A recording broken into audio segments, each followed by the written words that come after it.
We were no longer partner to government, we had simply become subject to government. But what happened in the wake of 9/11 was a whole bunch of government officials got together behind closed doors, and this was actually led, interestingly enough, by the Vice President of the United States, Cheney. And this lawyer, David Addington, wrote a secret legal interpretation that no one else was allowed to see. It was kept in the Vice President's safe at the White House. When they talked to the heads of the agency, the NSA and the CIA and the FBI and all this stuff, they told them, the White House and the Office of Legal Counsel and, the President's attorneys, all of these guys had decided this would be legal to do. But we can't tell you why. We can't show you the legal authorization for it. You just got to take our word for it. And so they did this, and this became a mass surveillance program called Stellar Wind, which they said was supposed to monitor the phone calls and internet communications, emails, and things like that of everybody in the United States and around the world who they could get access to for links to Al-Qaeda. Because if you remember, in the wake of the September 11th attacks,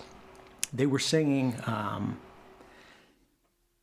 we thought there could be sleeper cells of Al-Qaeda that were just, peppered all throughout the country, and they were going to spring up at any moment. Of course, like weapons of mass destruction, it just didn't exist. It was all a power grab. But on that basis, they started doing this in secret, and it was completely unconstitutional. It was completely illegal, even under the very loose requirements of the Patriot Act. But what happened was, step by step by step, our constitutional rights were changed. And we weren't allowed to know it. We were never granted a vote on it.